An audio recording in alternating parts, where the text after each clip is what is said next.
ബിസ്മില്ലാഹി റഹ്മാൻ റഹീം അൽഹംദുലില്ലാ വലാഖിബത്തുൽ മുത്തഖീൻ വലാ ഉദ്വാന ഇല്ലാ അലൽ ളാലിമീൻ വസല്ലി വസല്ലിം അലാ റസൂലിഹിൽ അമീൻ വഅലാ ആലിഹി വസഹ്ബി അജ്മഈൻ അമ്മാ ബഅദ്. സ്നേഹമുള്ള പീസ് റേഡിയോ സ്നേഹക്കൂടിൻ്റെ പ്രേക്ഷകരെ, നിങ്ങളെല്ലാവരെയും വളരെ സ്നേഹത്തോടു കൂടി സ്നേഹക്കൂടിലേക്ക് നമ്മൾ സ്വാഗതം ചെയ്യുകയാണ്. ബഹുമാനനായ പ്രൊഫസർ കെ പി സാറാണ് ഇന്നും നമ്മോടൊപ്പം ഈ ഒരു എപ്പിസോഡിൽ പങ്കുചേരുന്നത്. ഇന്ന് പ്രിയപ്പെട്ട പ്രേക്ഷകരോട് ചോദിക്കാനുള്ള അല്ലെങ്കിൽ പ്രേക്ഷകരോട് പറയാനുള്ള ചില കാര്യങ്ങൾ, ഞാൻ എൻ്റെ മനസ്സിൽ നിന്ന് വന്ന ചില കാര്യങ്ങൾ നിങ്ങളോട് ചോദിക്കണം. അസ്സലാമു അലൈക്കും. പലപ്പോഴും നമ്മൾ ഈ സ്നേഹക്കൂടിന് വേണ്ടി ഇരിക്കാൻ പ്രീ പ്ലാൻ ചെയ്യാറുണ്ട്. അപ്പോൾ വിളിക്കുന്ന സമയത്തൊക്കെ നിങ്ങൾ ബിസിയാണ്. പലപ്പോഴും മെസ്സേജ് അയക്കും, പിന്നെ കൗൺസിലിങ്ങിലാണ്, അപ്പോൾ തിരിച്ച് വിളിക്കാം, അല്പം കഴിഞ്ഞിട്ട് വിളിക്കാം, അതൊക്കെ നിങ്ങൾ പറയാറുള്ളത്. അപ്പോൾ എൻ്റെ മനസ്സിൽ തോന്നിയത് ഇന്നിപ്പോൾ നമ്മൾ ആ ഒരു മേഖല വെച്ച് തുടങ്ങിയാൽ ഏറ്റവും നന്നാവും എന്നുള്ളതുകൊണ്ടാണ് ആ ഒരു വിഷയം ഞാൻ എടുത്തിരുന്നത്. അപ്പോൾ നിങ്ങളുടെ അടുത്തേക്ക് ഒരുപാട് ആളുകൾ കൗൺസിലിങ്ങിന് വരുന്നുണ്ട്. പ്രത്യേകിച്ച് ഞാൻ മനസ്സിലാക്കുന്നത് ഫാമിലിയുമായി ബന്ധപ്പെട്ട ഇഷ്യൂകളാണ് സാറിൻ്റെ അടുത്തേക്ക് എത്തുന്നത് എന്നുള്ളതാണ്. അങ്ങനെയാണെങ്കിൽ നിങ്ങളുടെ കൗൺസിലിംഗ് എക്സ്പീരിയൻസിൽ നിന്നും നമ്മുടെ സ്നേഹക്കൂടിൻ്റെ പ്രേക്ഷകരോട്, പീസ് റേഡിയോ പ്രേക്ഷകരോട് അവരുടെ ജീവിതത്തിൽ ഉപകരിക്കുന്ന, പ്രത്യേകിച്ച് കുടുംബവുമായി ഏറ്റവും അധികം ഉപകരിക്കുന്ന കേസുകൾ അടിസ്ഥാനമാക്കി പറയുകയാണെങ്കിൽ അത് ഒന്ന് നന്നാവില്ലേ എന്നുള്ളൊരു ചോദ്യമാണ് ആദ്യം എനിക്ക് നിങ്ങളോട് ചോദിക്കാനുള്ളത്. തീർച്ചയായും. അതായത് നമ്മൾ സ്നേഹക്കൂടിൽ ചർച്ച ചെയ്തുകൊണ്ടിരിക്കുന്ന പല വിഷയങ്ങളും ഹൃദയസ്പർശിയായ നിത്യ ജീവിതത്തിൽ, കുടുംബജീവിതത്തിൽ, വൈവാഹിക ജീവിതത്തിൽ റെലവൻ്റായ പല ടോപ്പിക്സുമാണ് നമ്മൾ ചർച്ചയ്ക്ക് എടുക്കാറുള്ളത്. ഇവിടെ നിങ്ങൾ ചോദിച്ച ഏറ്റവും പ്രധാനപ്പെട്ട കാര്യം കൗൺസിലിംഗ് അനുഭവത്തിൽ നിന്ന് ഏറ്റവും കൂടുതൽ ആളുകൾ ഏത് വിഷയ സംബന്ധമായിട്ടാണ് വരാറുള്ളത്, അല്ലെങ്കിൽ നിങ്ങളുടെ കൗൺസിലിങ്ങിൽ മുഴങ്ങി നിൽക്കുന്ന ഇൻസിഡൻസ് അല്ലെങ്കിൽ സമൂഹത്തിൽ പ്രതിവിധി തേടേണ്ട വിഷയം എന്താണ് നമ്മൾ ചോദിച്ചു. അങ്ങനെ ചോദിക്കുമ്പോൾ എനിക്ക് പറയാനുള്ളത്, ദാമ്പത്യ ജീവിത മേഖലയിൽ ഇന്ന് അനുഭവിക്കുന്ന ഒരുപാട് പ്രശ്നങ്ങളുണ്ട്. അതിൽ പലതും നമ്മൾ സ്നേഹക്കൂടിൽ അഡ്രസ്സ് ചെയ്തിട്ടുണ്ട്. എന്നാൽ തീരെ അഡ്രസ്സ് ചെയ്യാത്ത, അല്ലെങ്കിൽ ആളുകൾക്ക് പൊതുവെ ചില സംഗതി നമ്മൾ പറയുമല്ലോ, അത് തൊടാൻ ചിലവർക്കൊരു പേടിയാണ്. അങ്ങനെ എല്ലാവരും പേടിച്ചാൽ അതിന് പരിഹാരം ഉണ്ടാവില്ല. പ്രത്യേകിച്ച് ഒരു പ്രഭാഷണത്തിൽ കൂടി അതിൻ്റെ എല്ലാ തലങ്ങളും സ്പർശിക്കാൻ പ്രഭാഷകർക്ക് സാധിക്കാറില്ല. ഒരു ഖുതുബ, അത് വിവാഹ ഖുതുബയാണെങ്കിലും അല്ലാത്ത രൂപത്തിലുള്ള ഖുതുബയാണെങ്കിലും ഒരു 25-30 മിനിറ്റ് കൊണ്ട് ഇതിൻ്റെ നാനാ തലങ്ങൾ സ്പർശിക്കാൻ പറ്റില്ല. അതിന് ഒരുപാട് പരിമിതിയുണ്ട്. എന്നാൽ ഇത്തരത്തിലുള്ള സംവിധാനം കൃത്യമായിട്ട് നമ്മൾ അറിവ് പകരുകയാണ്. അറിവില്ലാത്തത് കൊണ്ടുണ്ടാവുന്ന അബദ്ധങ്ങൾ അത്ര വലുതായതുകൊണ്ട് തീർച്ചയായും അതിന് പരിഹാരം ഉണ്ടാവേണ്ടതുണ്ട്. ആ അർത്ഥത്തിലാണ് ഞാൻ സംസാരിക്കാൻ പോകുന്നത്. എനിക്ക് തോന്നിയ ആളുകൾ അവയർനെസ് ലഭിക്കേണ്ട, ബോധവൽക്കരണം കിട്ടേണ്ട, എഡ്യൂക്കേറ്റഡ് ആവേണ്ട ഒരു പ്രധാനപ്പെട്ട മേഖല സെക്സ്വൽ ലൈഫാണ്. എന്ന് പറഞ്ഞാൽ എനിക്ക് തോന്നിയ ഇന്നലെയും എനിക്ക് എൻ്റെ കുട്ടികളിൽ നിന്ന്, അതായത് ഞാൻ പഠിപ്പിക്കുന്ന എൻ്റെ കുട്ടികളിൽ കുറേ കുട്ടികൾ ഇടയ്ക്ക് നമ്മളുടെ അടുത്ത് വന്ന് സംശയങ്ങൾ ചോദിക്കും, അവരുടെ ഗ്രീവൻസസ്, അവരുടെ പരാതികൾ പറയും. ഇന്നലെ കുറച്ച് കുട്ടികൾ വന്ന് എന്നോട് സംസാരിച്ചപ്പോൾ അഡ്രസ്സ് ചെയ്ത വലിയ വിഷയം പാരൻറ്റിങ് ഇഷ്യൂ ആണ്. അതായത് കുട്ടികൾ നല്ല കാലിബർ ഉണ്ട്, നല്ല കഴിവുണ്ട്, എന്നാൽ അവരുടെ ഭാവനയോ അവരുടെ ആഗ്രഹങ്ങളോ പാരൻസിനോട് പറഞ്ഞിട്ടുണ്ടെങ്കിൽ പാരൻസിന് ഉൾക്കൊള്ളാൻ പറ്റില്ല. അവർ വേറെ റേഞ്ചിൽ, വേറെ വേവ് ലെങ്ത്താണ് അവർക്കുള്ളത്, കുട്ടികൾ വേറെയാണ്. അപ്പോൾ അവർക്ക് അവരുടെ സങ്കടങ്ങൾ തുറന്ന് പറയാനുള്ള വേദിയില്ല. അതുകൊണ്ടായിരിക്കും പലപ്പോഴും കുട്ടികളൊക്കെ വേറെ രൂപത്തിലുള്ള ബന്ധങ്ങളിലേക്ക് പോകുന്നത്. ഞാൻ പറയുന്നത് പാരൻറ്റിങ് എറേഴ്സ് എന്തുകൊണ്ടുണ്ടാവുന്നു, അതിൻ്റെ റൂട്ട് കോസ് എന്താ, അവിടെ നമ്മൾ മനസ്സിലാക്കേണ്ട വലിയ വിഷയം, ദാമ്പത്യ ജീവിതത്തിലേക്ക് ഒരാൾ പ്രവേശിക്കുമ്പോൾ അയാൾക്ക് കിട്ടേണ്ട കുറേ ഗൈഡൻസ് ഉണ്ട്, കുറേ നോളജ് ഉണ്ട്. അത് പലതും പാതി മൂടി വെക്കുകയാണ്, അല്ലെങ്കിൽ ശരിയായ സ്രോതസ്സിൽ നിന്ന് അത് കിട്ടുന്നില്ല. ഇനി പറഞ്ഞു കൊടുക്കുന്ന ആളുകൾക്കും അതിനെക്കുറിച്ച് കൃത്യമായ വിവരമല്ല. അവർക്കറിയണമല്ല, അവർ പഠിപ്പിച്ചു കൊടുക്കുള്ളൂ. ഈ മേഖലയിൽ ഗവേഷണം നടത്തുമ്പോൾ നമുക്ക് ബോധ്യമാകുന്ന സംഗതി, കൃത്യമായ ഒരു അവബോധം, സെക്സ് എഡ്യൂക്കേഷൻ നമ്മുടെ ഫാമിലി സെറ്റപ്പിൽ ഉണ്ടായിട്ടുണ്ടെങ്കിൽ തീർച്ചയായും ഫാമിലി ലൈഫ് പ്രൊഡക്റ്റീവ് ആവും, ക്രിയേറ്റീവ് ആവും, സാറ്റിസ്ഫാക്ടറി ആവും. അതുകൊണ്ട് ഇന്ന് നിർബന്ധമായും ചർച്ച ചെയ്യേണ്ട വിഷയമായി എനിക്ക് തോന്നിയിട്ടുള്ളത്, ദാമ്പത്യ ജീവിതം അത് ഇൻറ്റിമസി റിലേറ്റഡ് ആണ്. ഇൻറ്റിമസി എന്ന് പറഞ്ഞാൽ ആത്മബന്ധമാണല്ലോ. മിസാഖൻ അലീല, ബലിഷ്ഠമായ കരാറാണ്. അതായത് ഒരു ഉപ്പ ആ കുട്ടിയെ മറ്റൊരു കുടുംബത്തിലൊരു പുരുഷനെ ഏൽപ്പിക്കുകയാണ്. പിന്നെ ആ കുട്ടിയെ നോക്കേണ്ടത്, ആ പെൺകുട്ടിയെ നോക്കേണ്ടത് ആ ഭർത്താവാണ്. അപ്പോൾ ഈ ഭർത്താവിൻ്റെയും ഭാര്യയുടെയും ഇടയിൽ രൂപീകരിക്കപ്പെടേണ്ടത് ഇൻറ്റിമസിയാണ്, ആത്മബന്ധമാണ്. ഈ ആത്മബന്ധവും സെക്സും തമ്മിൽ വലിയ ബന്ധമുണ്ട്. അതുകൊണ്ട് ആത്മബന്ധം എന്താണ്, അത് സെക്സ്വൽ ലൈഫിലേക്ക് കൊണ്ടുവരാൻ ശ്രദ്ധിക്കേണ്ട പ്രധാനപ്പെട്ട കാര്യങ്ങൾ എന്താണ്, ഇതാണ് നമ്മൾ ചർച്ച ചെയ്യേണ്ടത് എന്നാണ് എനിക്ക് സൂചിപ്പിക്കാനുള്ളത്. തീർച്ചയായും കേട്ടിരുന്നു പോവുകയാണ്. കാരണം മുമ്പൊരു എപ്പിസോഡിൽ ഞാൻ അന്ന് ഒരു പാരൻറ്റിങ്ങുമായി ബന്ധപ്പെട്ട കാര്യം, എൻ്റെ കുറച്ച് കാര്യങ്ങൾ, എൻ്റെ വീട്ടിൽ എൻ്റെ മക്കളിൽ നിന്ന് കിട്ടുന്ന കുറച്ച് കാര്യങ്ങളായിരുന്നു ഞാൻ ഷെയർ ചെയ്തിരുന്നത്. പക്ഷേ ഇന്നിപ്പോൾ നിങ്ങൾ പറഞ്ഞത് ഒരു വലിയ വിശാലമായൊരു ഏരിയയിലേക്കാണ്. അഥവാ ഒരു വൈവാഹിക ജീവിതം എന്നതുകൊണ്ട് ഉദ്ദേശിക്കുന്ന അർത്ഥവത്തായ ചില കാര്യങ്ങളുണ്ട്. മീസാക്കൻ വലിയുള്ള ഒരു ബലിഷ്ഠമായ കരാറാണ്. അപ്പോൾ ആ കരാറിനെ മുറുകെ പിടിച്ച് മുന്നോട്ട് പോവേണ്ടവരാണ് ഭാര്യ ഭർത്താക്കന്മാർ. അപ്പോൾ അവരുടെ ജീവിതത്തിൽ ഉണ്ടാവേണ്ട കുറേ കാര്യങ്ങളുണ്ട്. അത് യഥാർത്ഥമായ അറിവ് അവർക്ക് ലഭിക്കാത്തത് കൊണ്ടോ അല്ലെങ്കിൽ സമൂഹത്തിൽ നിന്ന് കിട്ടാത്തത് കൊണ്ടോ അതിനുള്ള അവസരങ്ങളില്ലാത്തത് കൊണ്ടോ കുടുംബ ശൈഥില്യങ്ങളിലേക്ക്, കുടുംബ തകർച്ചയിലേക്ക് എത്തുന്നു. അങ്ങനെയുള്ള കേസുകളാണ് നിങ്ങളിലേക്ക് ഏറ്റവും കൂടുതൽ വരുന്നത്. അങ്ങനെയാണെങ്കിൽ ഈ ഇൻറ്റിമസി ഉണ്ടാക്കാൻ, അതല്ലെങ്കിൽ അതുമായി ബന്ധപ്പെട്ട ഒരു നല്ല ഹെൽത്തി റിലേഷൻഷിപ്പ് ഭാര്യ ഭർത്താക്കന്മാർക്ക് ഉണ്ടായാൽ നിങ്ങൾക്ക് വരുന്ന കേസ് കുറെ കുറയുന്നത്. പക്ഷേ ആ കേസുകൾ കുറയുന്നതിലാണ് നമുക്ക് സന്തോഷം, ഒരിക്കലും കൂടുതൽ ആവുന്നതിലല്ല. കാരണം അതിനുമാത്രം കേസുകളാണ് നിങ്ങളുടെ അടുത്തേക്ക് എത്തുന്നത് എനിക്കറിയാം. അപ്പം എന്തായാലും ആ ഒരു ഇൻറ്റിമസി കീപ്പ് ചെയ്ത് ഏറ്റവും നല്ല കുടുംബ ബന്ധം നമ്മുടെ സ്നേഹക്കുടിൻ്റെ പ്രേക്ഷകരിൽ ഉണ്ടാവാൻ, ഞാൻ ഇത് പറയുമ്പോൾ എൻ്റെ മനസ്സിൽ എൻ്റെ കുടുംബജീവിതം, ഞാനുമായി ബന്ധപ്പെട്ട ആളുടെ കുടുംബജീവിതം ഏറ്റവും നന്നായി തീരാൻ വേണ്ട നിർദ്ദേശങ്ങളും ഉപദേശങ്ങളും അതെന്താണെന്നുള്ളതൊന്ന് പറയും.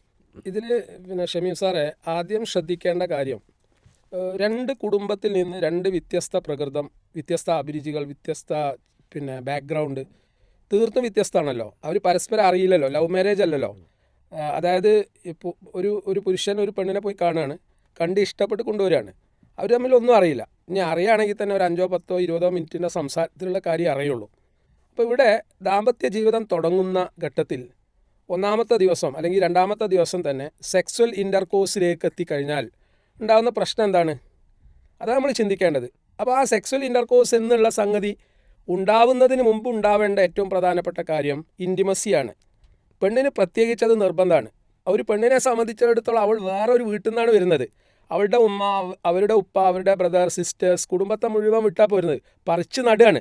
സ്വാഭാവികമായിട്ട് ഒരുപാട് ആങ്സൈറ്റീസ്, ഒരുപാട് ടെൻഷൻ, ഒരുപാട് ആകുലതകൾ. എൻ്റെ കേസ് സ്റ്റഡീസിൽ മുഴങ്ങി നിൽക്കുന്ന കാര്യം ഞാൻ പറയുന്നത്. ഈ ആകുലതകളുമായിട്ട് ഭർത്താവിൻ്റെ വീട്ടിലെത്തുമ്പോൾ തീർത്തും വ്യത്യസ്തമായൊരു സാഹചര്യമാണ് അവിടെ ഉള്ളത്.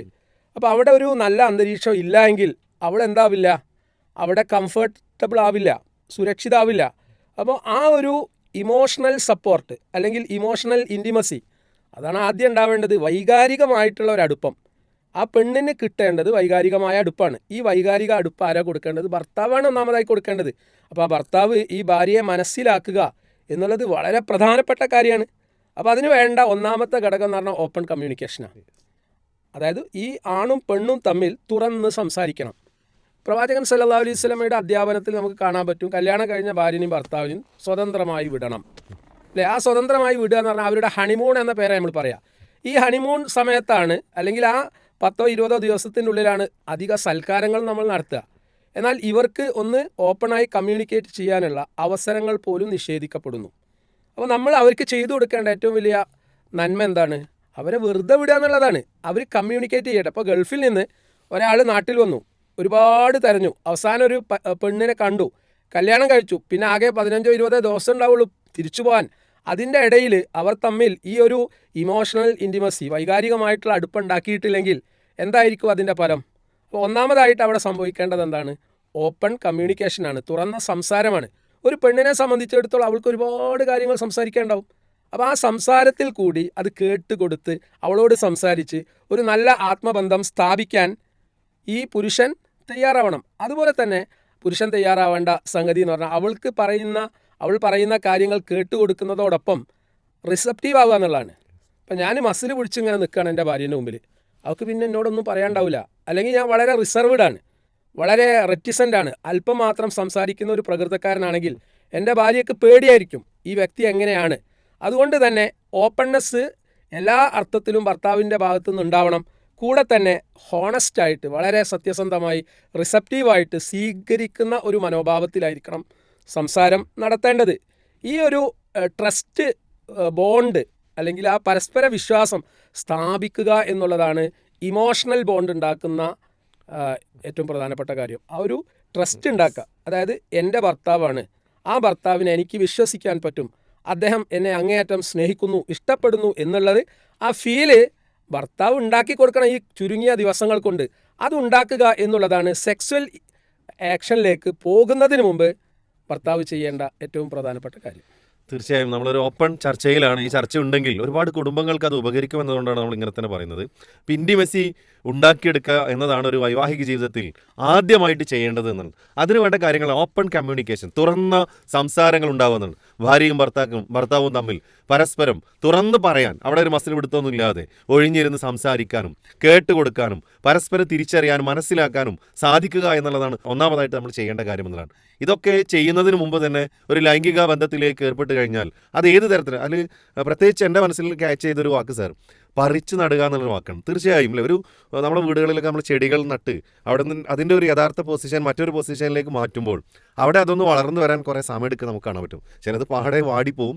വെള്ളവും വളവും ഒക്കെ നന്നായി കൊടുത്താൽ പെട്ടെന്ന് തന്നെ വരുന്നില്ല, ഏതാനും സമയം എടുത്തുണ്ട്. അപ്പം അതിനേക്കാളും 10-18 വർഷക്കാലം മറ്റൊരു കുടുംബത്തിൽ ജീവിച്ച ഒരു പെൺകുട്ടിയെ വിശ്വസിച്ച് ഏൽപ്പിച്ച് വിട്ട് ഒരു പുതിയ വീട്ടിലേക്കും സംസ്കാരത്തിലേക്കും കുടുംബത്തിലേക്കൊക്കെ വരുമ്പോൾ അവിടെ ഒന്ന് കോപ്പപ്പ് ചെയ്ത് പോകാൻ സമയമെടുക്കുന്നത് തീർച്ചയാണ്. അപ്പം അതിൽ ഇൻറ്റിമസി ഉണ്ടെങ്കിലേ പിന്നീടുള്ള ബാക്കി വരുന്ന ജീവിതത്തിൽ അത് ഏറ്റവും ഉപകരിക്കൂ എന്നത് നിങ്ങൾ പറഞ്ഞത് ഒന്നുകൂടി ആവർത്തിക്കുകയാണ്. അത്രയും ഗൗരവത്തോടു കൂടി നമ്മൾ കാണേണ്ടതാണ്. ആ ഇൻറ്റിമസി കീപ്പ് ചെയ്യാനുള്ള കാര്യങ്ങളെക്കുറിച്ചാണ് നമ്മൾ ചർച്ച ചെയ്യുന്നത്. അപ്പോൾ ഓപ്പൺ ഡിസ്കഷൻ അതിൽ ഉണ്ടാവണം. അപ്പോൾ അവിടെ നിങ്ങൾ പറഞ്ഞു ആ ഓപ്പൺ ഡിസ്കഷൻ ചെയ്യേണ്ട സമയത്ത് നമ്മൾ ശ്രദ്ധിക്കേണ്ട ചില കാര്യങ്ങൾ കേട്ടുകൊടുക്കാൻ. അപ്പോൾ ഈ സ്ത്രീകളുടെയും പുരുഷന്മാരുടെയും കമ്മ്യൂണിക്കേഷനുമായി ബന്ധപ്പെട്ട് കൂടി ഇതിൽ ആഡ് ചെയ്യേണ്ട എന്തെങ്കിലും കാര്യങ്ങളുണ്ടോ? ഇവിടെ ഈ കമ്മ്യൂണിക്കേഷനിൽ ഉണ്ടാവേണ്ട ഏറ്റവും പ്രധാനപ്പെട്ട കാര്യം എമ്പതറ്റിക് അപ്രോച്ചാണ്. എമ്പതി എന്നുള്ളത് എൻ്റെ പെണ്ണാണ്, അല്ലെങ്കിൽ എൻ്റെ ഭാര്യയാണ്, എൻ്റെ ഇണയാണ്. അപ്പോൾ അവളുടേതായ ലൈക്സും ഡിസ്ലൈക്കും ഇഷ്ടങ്ങളും അനിഷ്ടങ്ങളും അവളുടേതായ കുടുംബ പശ്ചാത്തലമൊക്കെ അവൾക്കുണ്ടായിരിക്കും. അവളുടെ പരിമിതികളുണ്ടാവും. അവൾ ആങ്ഷ്യസ് ആയിരിക്കും. കാരണം എൻ്റെ ഭർത്താവിനോട് ഞാൻ എങ്ങനെ സംസാരിക്കും, എൻ്റെ ഫാദർ ഇൻ ലോ, എൻ്റെ അമ്മോഷൻ, എൻ്റെ അമ്മായിമ്മ, എൻ്റെ ഭർത്താവിൻ്റെ ബ്രദേഴ്സ്, ആ കുടുംബത്തിലുള്ള മറ്റംഗങ്ങൾ, ഇവരോടൊക്കെ എങ്ങനെ സംസാരിക്കണം, എങ്ങനെ ഇടപഴകണം, ഇതിനെക്കുറിച്ചൊന്നും മുന്നറിവ് ആ പെൺകുട്ടിക്കില്ല. അപ്പോൾ തീർത്തും സ്ട്രേഞ്ചറാണ്, അപരിചിതയാണ് അവൾ. അതുകൊണ്ട് തന്നെ ഒരു സപ്പോർട്ട്, ഇമോഷണൽ ഇൻറ്റിമസി ഉണ്ടാവണമെങ്കിൽ ഒന്ന് സപ്പോർട്ട് ചെയ്യുക. അതായത് ആ വീട്ടിൽ അവൾ ഒറ്റപ്പെട്ടവളാണ്. അപ്പോൾ അവൾക്ക് കിട്ടേണ്ട ഏറ്റവും വലിയ സപ്പോർട്ട് ഭർത്താവിൽ നിന്നാണ്. പലരും അവളെ സംശയത്തോടു കൂടി നിരീക്ഷിച്ചേക്കാം, അഭിപ്രായങ്ങൾ പറഞ്ഞേക്കാം, കുറ്റപ്പെടുത്തിയേക്കാം. അവിടെയൊക്കെ തന്നെ സപ്പോർട്ടീവായിട്ട് എമ്പതറ്റിക് അപ്രോച്ച്, സഹാനുഭൂതിയോടുകൂടി പെരുമാറുക എന്നുള്ളതാണ് ഏറ്റവും പ്രധാനം. അത് ആ ഭർത്താവിൽ നിന്ന് കിട്ടിക്കഴിഞ്ഞാൽ തന്നെ അവൾ ഒരു സേഫർ സോണിലേക്ക് വരും. അതായത് അവൾ സുരക്ഷിതമായ ഒരു സോണിലേക്ക് വരണമെങ്കിൽ ഭർത്താവിൽ നിന്ന് കിട്ടേണ്ട കാര്യങ്ങൾ ഭർത്താവ് തന്നെ കൊടുക്കണം. പല ഭാര്യമാരും ആഗ്രഹിക്കുന്നത് ഭർത്താവ് സപ്പോർട്ടീവായിട്ട് എമ്പതറ്റിക്കായിട്ട് പെരുമാറുക എന്നുള്ളതാണ്. മറ്റൊന്ന്, ഇവരുടെ ഇൻ്റലക്ച്വൽ ഇൻറ്റിമസി, അത് വളരെ പ്രധാനമാണ്. ഇൻ്റലക്ച്വൽ ഇൻറ്റിമസി എന്ന് പറഞ്ഞാൽ ഇപ്പോൾ ബുദ്ധിപരമായിട്ട് രണ്ടുപേരും രണ്ട് തലങ്ങളിലായിരിക്കും. ഇപ്പോൾ ഞാനൊരു അധ്യാപകനാണ്. അപ്പോൾ അധ്യാപന മേഖലയിൽ, കൗൺസിലിംഗ് മേഖലയിൽ, പൊതുരംഗത്ത്, മതരംഗത്ത് എല്ലാം പ്രവർത്തിക്കുന്ന ഒരു വ്യക്തി എന്നുള്ള നിലയിൽ എൻ്റെ ഭൗതികമായിട്ട് ബുദ്ധിപരമായിട്ടുള്ള റെപ്പോ, അല്ലെങ്കിൽ അത്തരം സംസാരങ്ങൾ, വായന, ചർച്ച, അത്തരത്തിലുള്ള വ്യക്തികളുമായിട്ടുള്ള സമ്പർക്കം, ഇതൊക്കെ എനിക്കുണ്ടാവുമല്ലോ. അപ്പോൾ എൻ്റെ ഭാര്യ അത് അംഗീകരിക്കുന്ന രൂപത്തിൽ പെരുമാറുമ്പോൾ മാത്രമേ അവളെ ഉൾക്കൊള്ളാൻ എനിക്ക് പറ്റുള്ളൂ. അതുപോലെ തന്നെ ആ പെൺകുട്ടി ഹൈലി എഡ്യൂക്കേറ്റഡ് ആണെന്ന് വിചാരിക്കുക. പെൺകുട്ടി നല്ല വിദ്യാഭ്യാസമുള്ള ഒരു പെൺകുട്ടിയാണെങ്കിൽ ബുദ്ധിപരമായിട്ട് വളരെ ഉയർന്ന നിലയിലാണ് ആ പെൺകുട്ടി ഉണ്ടാവുക. സ്വാഭാവികമായിട്ടും വിദ്യാഭ്യാസമില്ലാത്ത ഒരു ഭർത്താവാണെങ്കിൽ അവളുടെ ബുദ്ധിപരമായ ചർച്ചയ്ക്ക് ഉത്തരം ചെയ്യാനോ അതിനോട് സഹകരിക്കാനോ പ്രതികരിക്കാനോ ഒന്നും പറ്റില്ല. അപ്പോൾ ഈ റാപ്പോ ബിൽഡപ്പ് ചെയ്യുന്നതിൽ, ഇൻറ്റിമസി ഉണ്ടാക്കുന്നതിൽ രണ്ടാമതായി പ്രാധാന്യം കൽപ്പിക്കപ്പെടുന്നത് ബുദ്ധിപരമായിട്ടുള്ള ഇടപെടലുകളാണ്. അത് ഭർത്താവും ഭാര്യയും പരസ്പരം ബുദ്ധിപരമായ സംസാരങ്ങൾ നടത്തുക, ചർച്ചകൾ നടത്തുക, അങ്ങോട്ടും ഇങ്ങോട്ടും ആലോചനകൾ നടത്തുക. ഇപ്പോൾ കരിയർ, കോഴ്സ്, പഠനം, ഇങ്ങനെയൊക്കെയുള്ള കാര്യങ്ങളുണ്ടാവും. അപ്പോൾ അത്തരം കാര്യങ്ങളൊക്കെ ഭർത്താവ് ചോദിക്കുമ്പോൾ കൃത്യമായി മറുപടി പറയുക. അതുപോലെ തന്നെ ഭാര്യയ്ക്ക് ചില ആഗ്രഹങ്ങളുണ്ടാവും. ചിലപ്പോൾ അവൾ ഡിഗ്രി ഫൈനൽ ഇയർ പഠിക്കുന്ന സമയത്തായിരിക്കും കല്യാണം നടക്കുന്നത്. ആ സമയത്ത് അവൾക്ക് വലിയ ആഗ്രഹം ഉണ്ടാവും, ഡിഗ്രി കംപ്ലീറ്റ് ചെയ്യണം, പിന്നെ PG കംപ്ലീറ്റ് ചെയ്യണം, പിന്നെ എന്നെ ഒരു പ്രൊഫഷനിൽ പോകണം. ഈ ആഗ്രഹങ്ങളൊക്കെ ഉപ്പനോടും ഉമ്മനോടും ഒക്കെ പറഞ്ഞു. അപ്പോൾ അവരൊക്കെ സമ്മതിച്ചു. ചിലപ്പോൾ ഈ വീട്ടുകാരും സമ്മതിച്ചിട്ടുണ്ടാവും. ആ ഒരു എഗ്രിമെൻറ്റിലായിരിക്കും കല്യാണം നടന്നിട്ടുണ്ടാവുക. കല്യാണം കഴിഞ്ഞ ആദ്യ ദിനങ്ങളിൽ ഇതൊരു ആങ്സൈറ്റി ആയിട്ട്, ഉത്കണ്ഠയായിട്ട് ഈ പെൺകുട്ടിയുടെ മനസ്സിലുണ്ടാവും. അപ്പോൾ അവൾ പരീക്ഷയ്ക്ക് പ്രിപ്പയർ ചെയ്യുന്നതിനിടയിൽ കല്യാണം നടന്നിട്ടുണ്ടെങ്കിൽ ആ ആങ്സൈറ്റി അവൾ അലട്ടും. അത് നല്ല വായിക്കുന്ന, നല്ല പഠിക്കുന്ന, നല്ല റാങ്കൊക്കെ കരസ്ഥമാക്കുന്ന ഒരു പെൺകുട്ടിയാണെങ്കിൽ പ്രത്യേകിച്ചും ആ സമയത്ത് ഭർത്താവ് ലൈംഗികമായിട്ടുള്ള കാര്യങ്ങളിലേക്ക് നിർബന്ധിച്ചിട്ടുണ്ടെങ്കിൽ ഇത് ഫുൾഫിൽ ചെയ്യപ്പെടാതിരിക്കുമ്പോൾ സ്വാഭാവികമായിട്ടും അവൾ അതിന് വില്ലിങ് ആവില്ല. ഇത് നമ്മൾ മനസ്സിലാക്കേണ്ട ഏറ്റവും പ്രധാനപ്പെട്ട ഒരു കാര്യമാണ്. വളരെ ഉപകരിക്കുന്ന കാര്യങ്ങളാണ് നമ്മൾ ചർച്ച ചെയ്യണത്. അതിൽ നിങ്ങൾ പറഞ്ഞ ഓരോന്നും വിലപ്പെട്ട കാര്യങ്ങളാണ്. ഞാനത് ആവർത്തിക്കുകയല്ല. അപ്പോൾ അതിൽ സാധാരണ നമ്മുടെ നാടുകളിലൊക്കെ പലപ്പോഴും കുടുംബബന്ധം തകരാനുള്ള ഒരു കാരണമാണ് നിങ്ങൾ പറഞ്ഞു വെച്ച കാര്യം എന്നുള്ളത് യാതൊരു സംശയമില്ല. ഭൗതികമായ അഥവാ ബുദ്ധിപരമായിട്ടുള്ള പുരുഷൻ്റെയും സ്ത്രീയുടെയും അഥവാ ഭാര്യൻ്റെയും ഭർത്താവിൻ്റെയൊക്കെ ശേഷികളും കഴിവുകളൊക്കെ വ്യത്യസ്തമാവും. പിന്നെ ആ കാരണങ്ങൾ പറഞ്ഞുകൊണ്ടായിരിക്കും മിക്കവാറും പിന്നെ ഡിവോഴ്സിലേക്കൊക്കെ എത്തിച്ചേരാറുള്ളത് നമ്മൾ പലപ്പോഴും കാണാറുണ്ട്. അപ്പോൾ ആ ഒരു ബുദ്ധിപരമായിട്ടുള്ള കാര്യങ്ങൾ, അതുപോലെ തന്നെ കമ്മ്യൂണിക്കേഷനുമായി ബന്ധപ്പെട്ട കാര്യങ്ങൾ, നല്ല ഗുഡ് റാപ്പോ കീപ്പ് ചെയ്തുകൊണ്ട് മുന്നോട്ട് പോവുക, അങ്ങനെ ഓരോന്നും ഒക്കെ വളരെയധികം ശ്രദ്ധയോട് കൂടിയിട്ട് നിർവഹിച്ച് മുന്നോട്ട് പോയാൽ അത് ശരിക്കും ഉണ്ടാക്കിയെടുക്കേണ്ട ഒരു ടേം എന്ന് പറയുന്നത് വിവാഹം കഴിഞ്ഞ് ഇത്ര സമയം എന്നൊക്കെ നമുക്ക് പറയാൻ പറ്റുമോ?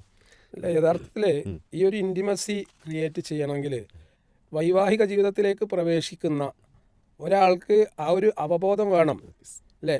ഒരു പുതിയ സംരംഭം തുടങ്ങുകയാണ്, ഒരു കച്ചവടം തുടങ്ങുകയാണ്, ഒരു കമ്പനി തുടങ്ങുകയാണ്.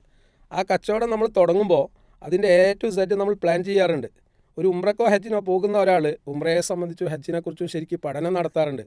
എന്നാൽ വൈവാഹിക ജീവിതത്തിലേക്ക് പ്രവേശിക്കുന്നതിന് മുമ്പ് വൈവാഹിക ജീവിതത്തിൻ്റെ ബേസ് എന്താണ്, അടിത്തറ എന്താണ്, എങ്ങനെയാണ് ഒരു ഭാര്യയും ഭർത്താവും തമ്മിൽ ഇണങ്ങി സംതൃപ്തിയായിട്ട് ജീവിക്കേണ്ടത്, ഈ ഒരു വിഷൻ, ഈ ഒരു കാഴ്ചപ്പാട്, ഈ ഒരു അറിവ് എവിടുന്നാണ് നമ്മുടെ മക്കൾക്ക് കിട്ടുന്നത്, ഭർത്താക്കന്മാർക്ക് എവിടുന്നാണ് കിട്ടുന്നത്? കിട്ടുന്നില്ല എന്നുള്ള അറിവില്ല. എന്നിട്ട് അവരങ്ങോട്ട് തുടങ്ങുകയാണ്. അതിൻ്റെ ഇടയിൽ ഒന്നാമത്തെ കുട്ടിയാവും, പിന്നെ രണ്ടാമത്തെ കുട്ടിയാവും, പിന്നെ ഈ കുട്ടിയെ പാരൻ്റ് ചെയ്യാൻ തുടങ്ങുകയാണ്. വൈവാഹിക ജീവിതത്തെക്കുറിച്ച് ഒരു കാഴ്ചപ്പാടും ഇല്ലാത്ത ഒരാൾക്ക് ആദ്യമായിട്ട് ഒരു കുട്ടി വരുമ്പോൾ, ആ ഒരു കുട്ടിയെ ബെയർ ചെയ്യുമ്പോൾ അല്ലെങ്കിൽ കുട്ടിയെ വഹിക്കുമ്പോൾ, ഗർഭം ധരിക്കുമ്പോൾ ആ പെൺകുട്ടി അനുഭവിക്കുന്ന ഒരുപാട് സംഘർഷങ്ങളുണ്ട്. ഈ സംഘർഷം എന്താണെന്നുള്ളത് ഭർത്താവിന് അറിയില്ല. ഞാൻ പറയുന്നത് മൊത്തത്തിൽ നമ്മളൊക്കെ അറിയുന്ന ആളുകളാണെന്നുള്ള സങ്കല്പമാണ് നമുക്കുള്ളത്. എന്നാൽ നിങ്ങൾ അധ്യാപകനാണ്, ഞാൻ അധ്യാപകനാണ്. ഒരിക്കലും നമ്മുടെ സ്കൂൾ സിലബസിലോ കോളേജ് സിലബസിലോ ജീവിതം എന്താണ് എന്ന് പഠിപ്പിക്കുന്നുണ്ടോ? നിങ്ങൾ പറഞ്ഞതാ? തീർച്ചയായിട്ടും ഇല്ല, പഠിപ്പിക്കുന്നില്ല. കാരണം നമ്മൾക്കൊക്കെ നമ്മുടെ സിലബസ് കംപ്ലീറ്റ് ചെയ്യാനുള്ള തിരക്കിലാണ് നമ്മൾ. അതിനിടയിൽ കുറഞ്ഞ സമയമൊക്കെ കിട്ടുമ്പോൾ നമ്മൾ ഡിസ്കസ് ചെയ്യുക എന്നുള്ളതല്ലാതെ ഇത്തരം കാര്യങ്ങൾ കുട്ടികൾക്ക് കിട്ടുന്നില്ല. അതുകൊണ്ട് ഇമോഷണൽ ഇൻറ്റിമസി എന്നുള്ളത് ദാമ്പത്യ ജീവിതത്തിൽ പ്രധാനമാണ്. ഇൻ്റലക്ച്വൽ ഇൻറ്റിമസി, അതായത് എനിക്ക് എൻ്റേതായ ഒരുപാട് തോട്ട്സ് ഉണ്ടായിരിക്കും, ചിന്തകളുണ്ടായിരിക്കും, കാഴ്ചപ്പാടുണ്ടായിരിക്കും. എൻ്റെ ഭാര്യയ്ക്ക് അത്തരം ഒരു കാഴ്ചപ്പാടും ഇല്ലെങ്കിൽ ഞാനും അവളും തമ്മിൽ എങ്ങനെയാണ് ഒരു ബോണ്ട് രൂപീകൃതമാവുക? കാരണം ഞാൻ ബുദ്ധിപരമായി ഉയർന്ന തലത്തിൽ നിൽക്കുന്ന ഒരു വ്യക്തിയാണെന്ന് സങ്കല്പിക്കുക. എനിക്ക് അത്തരം കാര്യങ്ങൾ എൻ്റെ ഭാര്യയോട് വളരെ തുറന്ന് സംസാരിക്കാൻ ആഗ്രഹമുണ്ട്. പക്ഷെ അത് ഉൾക്കൊള്ളുന്ന ഒരു മനസ്സ് അവൾക്കില്ലെങ്കിൽ ഞങ്ങൾ തമ്മിലുള്ള കണക്ടിവിറ്റി, ഞങ്ങൾ തമ്മിലുള്ള ആത്മബന്ധം അവിടെ മുറിയാണ്. ഈ ഡിവേഴ്സ് എന്തുകൊണ്ട് സംഭവിക്കുന്നു എന്നുള്ളത് പരിശോധിക്കുമ്പോൾ അവർ തമ്മിലുള്ള ഇൻറ്റിമസി രൂപീകരിക്കപ്പെട്ടിട്ടില്ല. എല്ലാ തലത്തിലും ഇൻറ്റിമസി ഉണ്ടാവുമെന്ന് ഞാൻ പറയുന്നില്ല. എന്നാലും നമ്മളിനി ഡിസ്കസ് ചെയ്യാൻ പോകുന്ന ഒത്തിരി ഇൻറ്റിമസിയുടെ തലങ്ങളുണ്ട്. ആ തലങ്ങളിൽ 2 or 3 ഏരിയയിലെങ്കിലും ഇൻറ്റിമസി ഉണ്ടായിട്ടുണ്ടെങ്കിൽ ബാക്കി കാര്യങ്ങൾ പിന്നീട് ഉണ്ടായിത്തീരുമെന്നുള്ളത് ഒരു ഫാക്റ്റാണ്. അതുകൊണ്ട് ഇൻ്റലക്ച്വൽ ഇൻറ്റിമസിയും അതുപോലെ തന്നെ ഇമോഷണൽ ഇൻറ്റിമസിയും വൈകാരികമായിട്ടുള്ള ആത്മബന്ധവും ബുദ്ധിപരമായ ആത്മബന്ധവും വൈവാഹിക ജീവിതത്തിൽ അത്യന്താപേക്ഷിതമാണ്. ഓക്കെ, നിങ്ങൾ ഇത് പറയുമ്പോൾ എനിക്ക് ഓർമ്മ വരുന്നത്, നമ്മൾ പലപ്പോഴും സ്നേഹക്കൂടിൻ്റെ എപ്പിസോഡിൽ വിവാഹ ജീവിതത്തിലേക്ക് എത്തിച്ചേരുന്നതിന് മുമ്പ് ഈ പ്രീമറൈറ്റൽ കൗൺസിലിങ്ങിനെ കുറിച്ചും അതിൻ്റെ പ്രാധാന്യത്തിനെ കുറിച്ചും പറയാറുണ്ടായിരുന്നു.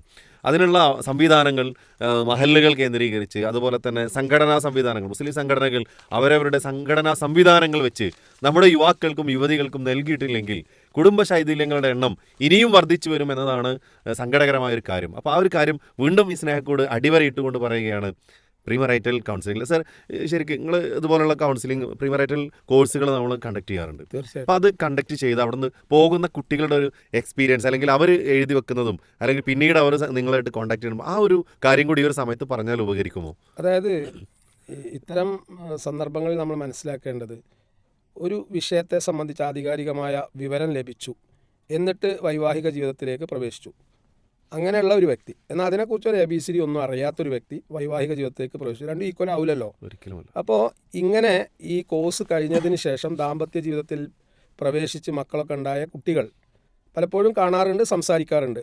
അവരിൽ നിന്ന് എനിക്ക് കിട്ടിയ ഫീഡ്ബാക്ക്, അന്ന് സാറ് ഞങ്ങൾക്ക് വേണ്ടി ഒരുക്കിയ ആ ക്യാമ്പ്, ആ ക്ലാസ് ഞങ്ങൾക്ക് വളരെ ഉപകരിച്ചിട്ടുണ്ട്. സത്യത്തിൽ ഇവർക്ക് ഫീഡ്ബാക്ക് സെഷനായിട്ട് പലപ്പോഴും നമ്മളൊരു സെഷൻ അവസാനത്തിൽ 3 or 4 ദിവസത്തെ ഒരു ക്യാമ്പാണ് സംഘടിപ്പിക്കുന്നതെങ്കിൽ 3ാമത്തെ ദിവസം അവസാനം നമ്മളൊരു ഫീഡ്ബാക്ക് സെഷൻ വെക്കും. ആ സെഷനിൽ കുട്ടികൾ പലപ്പോഴും പറയുന്ന ഫീഡ്ബാക്ക് എന്താണെന്ന് വെച്ചാൽ, ഞങ്ങൾ ഫിസിക്സും കെമിസ്ട്രിയും ബയോളജിയും ഒക്കെ പഠിച്ചിട്ടുണ്ട്, പക്ഷേ ജീവിതം, ദാമ്പത്യം ഇതാണ് എന്നുള്ള ഒരു വിവരം ഞങ്ങൾക്ക് ഇവിടെ വരുന്നതിന് മുമ്പ് ഉണ്ടായിരുന്നില്ല. 2, ഞങ്ങളുടെ പാരൻസ് നിർബന്ധിച്ചിട്ടാണ് ഞങ്ങൾ ഇവിടെ എത്തിയത്, ഞങ്ങൾക്ക് ഇവിടെ വരുന്നതിൽ ഒട്ടും താല്പര്യം ഉണ്ടായിരുന്നില്ല. എന്നാൽ ഈ ക്ലാസ് കഴിഞ്ഞതിന് ശേഷം 10 or 12 സെഷൻ കഴിഞ്ഞതിന് ശേഷം അവരാകെ മാറിയ ഒരു അനുഭവമാണ് എൻ്റെ കൗൺസിലിങ്ങിൽ എനിക്കുള്ളത്. ഇത് പറയുമ്പോൾ എനിക്ക് അന്നൊരു ക്യാമ്പിൽ പങ്കെടുത്ത ഒരു അനുഭവം, ഒരു സഹോദരി അവർ ഓപ്പണായിട്ട് എഴുതിയ, പേരൊന്നും എഴുതാതെയാണ്, എൻ്റെ ഒന്നാമത് വിവാഹം കഴിയുകയും അത് ഡിവോഴ്സ് ആയി ചെയ്തതിന് ശേഷം ഇപ്പോൾ 3-4 മാസം കഴിഞ്ഞതിന് ശേഷമാണ് ഞാൻ ഈ ഒരു ക്യാമ്പിൽ പങ്കെടുക്കുന്നത്. എൻ്റെ പാരൻസ് എനിക്ക് വേണ്ടി പുതിയ വിവാഹാന്വേഷണങ്ങൾ നടത്തിക്കൊണ്ടിരിക്കുന്നു. എനിക്ക് ഒട്ടും താല്പര്യമില്ല, നിങ്ങൾ പറഞ്ഞ പോലെ തന്നെ ഒട്ടും താല്പര്യമില്ലാതെ രക്ഷിതാക്കളുടെ നിർബന്ധത്തിന് വഴങ്ങിയാണ് ഞാൻ ഈ ഒരു പ്രോഗ്രാമിൽ പങ്കെടുത്തത്. പക്ഷേ അൽഹംദുലില്ലാ മുമ്പ് ഞാൻ എൻ്റെ വിവാഹം കഴിക്കുന്നതിന് അഥവാ എന്നെ കല്യാണം കഴിച്ച് അയക്കുന്നതിന് മുമ്പ് എങ്ങാനും ഈ ഒരു ക്ലാസ് കിട്ടിയിട്ടുണ്ടായിരുന്നുവെങ്കിൽ ആ വിവാഹം തന്നെ ഒരു പക്ഷേ ഒന്നിച്ച് മുന്നോട്ട് പോയിട്ടുണ്ടായിരുന്നു. അത് അള്ളാഹു വിധിച്ചതല്ലേ എന്ന് ആശ്വസിക്കുകയാണ് ഇപ്പോൾ എന്ന് പറഞ്ഞിട്ടാണ് അവർ സഹോദരൻ എന്ത് ചെയ്യുന്നത്, ആ ഒരു ഫീഡ്ബാക്ക് വൈൻഡപ്പ് ചെയ്യുന്നത്. അപ്പോൾ ഇങ്ങനെയുള്ള കാര്യങ്ങളൊക്കെ നിങ്ങൾക്ക് ഒരുപാടുണ്ടാവും. നമുക്ക് വളരെ കുറഞ്ഞ എക്സ്പീരിയൻസ് ആണ് ഈ മേഖലയിലുള്ളത്, പക്ഷേ നിങ്ങൾക്ക് ഇതുപോലുള്ള കാര്യങ്ങളൊക്കെ ഉണ്ടാവും. അതുകൊണ്ടാണ് നമ്മൾ വീണ്ടും പറയുന്നത്, ഒരു അറിവ് ലഭിച്ചുകൊണ്ട് ഒരു കാര്യത്തിലേക്ക് ഏർപ്പെടുമ്പോൾ തീർച്ചയായും അത് വിജയിപ്പിക്കാനും നമുക്ക് സാധിക്കും, അള്ളാഹുവിൻ്റെ തൗഫീഖ് ഉണ്ട് എങ്കിൽ. പരീക്ഷണമാവാം, ചില സമയത്ത് അങ്ങനെയൊക്കെ ഉണ്ടാവുമല്ലോ. അള്ളാഹു തന്നെ റസൂൽ സല്ലല്ലാഹു അലൈഹി വസല്ലം കാര്യങ്ങൾ പഠിപ്പിച്ചിട്ടുണ്ട്. അപ്പോൾ ഈ ഒരു കാര്യത്തിൽ അറിവ് നേടിക്കൊണ്ട് വിവാഹത്തിൽ പ്രവേശിക്കുമ്പോൾ അതിൻ്റെ ഗുണം ഉണ്ടാവും. വേറെ ചില കാര്യങ്ങൾ കൂടി അതിൽ ആഡ് ചെയ്യണം. സ്പിരിച്വൽ ഇൻറ്റിമസി, അതാണ് മൂന്നാമതായി നമ്മൾ ശ്രദ്ധിക്കേണ്ടത്. ഇപ്പോൾ അറിയാലോ, നമ്മൾ ആദർശം, മതം, ഇതൊക്കെ ഒരു വലിയ വിഷയം തന്നെയാണ്. അപ്പോൾ ഈ പരസ്പര പൊരുത്തം അല്ലേ, ഇപ്പോൾ ഞാൻ ആദർശപരമായിട്ട് എനിക്ക് തൗഹീദ് ഉൾക്കൊള്ളുന്ന ഒരു കുടുംബത്തിൽ നിന്നാണ് വൈവാഹിക ജീവിതം നയിക്കാനുള്ള തൗഫീക്ക് കിട്ടുന്നതെങ്കിൽ സ്വാഭാവികമായിട്ടും അതിൻ്റെ വേവ് ലെങ്ത് നല്ല രൂപത്തിൽ മുന്നോട്ട് പോകും. നേരെ മറിച്ച് ഞാൻ ഉറച്ച് വിശ്വസിക്കുന്ന ആദർശത്തിന് തീർത്തും വ്യത്യസ്തമായ സമീപനങ്ങളും ആചാരങ്ങളും വിശ്വാസങ്ങളും ഒക്കെ ഉള്ള ഒരു കുടുംബത്തിൽ നിന്നാണ് എൻ്റെ ബെറ്റർ ഹാഫ് ഉള്ളതെങ്കിൽ സ്വാഭാവികമായിട്ടും അവിടെ ഒരു ഡിസ്പാരിറ്റി അല്ലെങ്കിൽ റിഫ്റ്റ് അവിടെ ഉണ്ടാവും. അപ്പോൾ സ്പിരിച്വൽ ഇൻറ്റിമസി എന്ന് പറഞ്ഞാൽ മതപരമായിട്ടുള്ള കാര്യങ്ങൾ തന്നെയാണ് ഒരു മനുഷ്യൻ്റെ ജീവിതത്തിൽ ചൈതന്യവും സന്തോഷവും സമാധാനവും കൊണ്ടുവരുന്നത് അല്ലേ. നമ്മൾ റസൂലിൻ്റെ സല്ലല്ലാഹു അലൈഹി വസല്ലമയുടെ കൽപ്പനയിൽ കാണാൻ പറ്റും, സ്നേഹമുള്ള ഭാര്യ അതിരാവിലെ എഴുന്നേറ്റ് ഭർത്താവിന് ഒരു ചെറിയ 1-2 തുള്ളി വെള്ളം ആ മുഖത്ത് കൊടയാണ്. ആ കൊടയുന്ന എന്തിനാണ്? സുബഹി നമസ്കരിക്കാൻ ടൈമായി, ജമാഅത്തിന് ടൈമായി, പള്ളിയിലേക്ക് പോകുന്നില്ലേ. വളരെ സ്നേഹത്തോടു കൂടിയിട്ടാണ് ആ കാര്യം ചെയ്യുന്നത്. അപ്പോൾ ആ ഒരു ബോധം, ഒരു സ്പിരിച്വാലിറ്റി ഇല്ലാത്ത പെണ്ണ് എങ്ങനെയാണ് ഭർത്താവിനെ ആ ഉറക്കിൽ നിന്ന് ഉണർത്തുക? അപ്പോൾ ഭർത്താവ് നല്ല ആദർശരംഗത്ത് വിശ്വാസമുള്ള ആരാധനകളിൽ ചിട്ടുള്ള ഒരു ഭർത്താവാണ്. അതുപോലെ തന്നെ നല്ല ഒരു പെണ്ണാണെങ്കിൽ ഇവർ തമ്മിലുള്ള വേവ് ലെങ്ത് എന്ന് സാധാരണ പറയാറുണ്ട്. ഇന്നത്തെ ആധുനിക തലമുറ ഉപയോഗിക്കുന്ന ചില ടേംസാണ് ഞാൻ ഉപയോഗിക്കുന്നത്. രണ്ടുപേരുടെയും വേവ് ലെങ്ത് ഏകദേശം ഒന്നിക്കുന്ന സമയത്താണ് ആ ദാമ്പത്യം നല്ല രൂപത്തിൽ മുന്നോട്ട് പോവുക. അതുകൊണ്ട് സ്പിരിച്വാലിറ്റി എന്നുള്ളത് ഈ റാപ്പോ ബിൽഡപ്പ് ചെയ്യുന്നതിൽ അല്ലെങ്കിൽ ഇമോഷണൽ ബോണ്ട് പോലെ തന്നെ പ്രാധാന്യമുള്ള കാര്യം തന്നെയാണ്. ഇവർ തമ്മിൽ ആദർശപരമായി മതപരമായിട്ടുള്ള ഒരു ഇൻറ്റിമസി ഉണ്ടാവുക എന്നുള്ളത്. അതന്നല്ല സർ, വിവാഹ ജീവിതത്തിൽ കല്യാണം കഴിക്കാറുള്ളത് 4 കാര്യത്തിനാണെന്ന് പറഞ്ഞിട്ട് റസൂൽ പഠിപ്പിക്കുന്ന ഹദീസിൽ.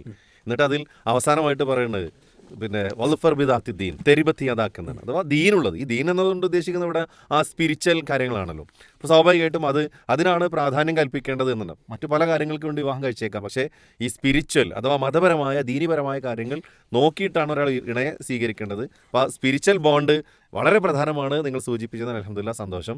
ഇനി അടുത്തൊരു കാര്യത്തിലേക്ക്. അവിടെ സ്പിരിച്വാലിറ്റി എന്ന് പറയുമ്പോൾ അതിൽ ഏറ്റവും പ്രധാനപ്പെട്ട 2 ഘടകങ്ങളുണ്ട്. ഒന്ന് നന്ദി കാണിക്കുക, ഒന്ന് മാപ്പ് നൽകുക അല്ലേ. ഇപ്പോൾ ഒരു വിശ്വാസി ജീവിതത്തിൽ പുലർത്തുന്ന ഏറ്റവും വലിയ ക്വാളിറ്റി എന്താണ്? നന്ദി കാണിക്കുക, ഗ്രാറ്റിറ്റ്യൂഡ്, ശുക്ർ പ്രകടിപ്പിക്കുക. ഒന്ന് അള്ളാഹുവോടുള്ള നന്ദിയാണ്. ആ അള്ളാഹിനോടുള്ള നന്ദി നമ്മൾ പ്രകടിപ്പിക്കുന്ന ഘട്ടത്തിലാണ് അള്ളാഹു സുബ്ഹാനഹു വ തആല ജീവിതത്തിൽ മനസ്സമാധാനം തരിക. 2 ഭർത്താവിനോടുള്ള നന്ദി. കാരണം ആ കുടുംബത്തിൻ്റെ അവളുടെ ജീവിതത്തിലുള്ള എല്ലാ കാര്യങ്ങളും അവളുടെ ഉപ്പയിൽ നിന്ന് ഏറ്റെടുത്ത ഒരു വ്യക്തിത്വമാണ് അവരുടെ ഭർത്താവ്. അപ്പോൾ അവരെ സംബന്ധിച്ചിടത്തോളം, ആ ഭർത്താവിനെ സംബന്ധിച്ചിടത്തോളം വലിയ ഒരു ഉത്തരവാദിത്തമുണ്ട്, ഒരു റെസ്പോൺസിബിലിറ്റി ഉണ്ട്, അക്കൗണ്ടബിലിറ്റി ഉണ്ട്. അപ്പോൾ അതിന് അദ്ദേഹത്തോട് ശുക്ർ കാണിക്കുക എന്നുള്ളത് അവളുടെ ബാധ്യതയാണ്. അതുകൊണ്ടാണ് ആരെങ്കിലും മറ്റൊരാളുടെ മുമ്പിൽ സുജൂദ് ചെയ്യണം എന്ന് ഞാൻ കൽപ്പിക്കുമായിരുന്നെങ്കിൽ ഭർത്താവിൻ്റെ മുമ്പിൽ സുജൂദ് ചെയ്യാൻ ഭാര്യയോട് കൽപ്പിക്കുമായിരുന്നു. അത്ര വലിയ ബാധ്യത ഒരു ഭാര്യയ്ക്ക് ഭർത്താവിനോടുണ്ട്. കാരണം സാമ്പത്തികമായ ഉത്തരവാദിത്തം, അവളുടെ ഭക്ഷണം, അവളുടെ പാർപ്പിടം, അവളുടെ വസ്ത്രം, അവളുടെ എല്ലാം സംരക്ഷിക്കേണ്ട ഉത്തരവാദിത്തം ഭർത്താവിനാണ്. അവൾ ജോലിക്ക് പോകുന്നുണ്ടെങ്കിൽ, അവൾ സമ്പാദിക്കുന്നുണ്ടെങ്കിൽ അത് അവൾക്കുള്ളതാണ്, ഒരിക്കലും ഭർത്താവിനുള്ളതല്ല.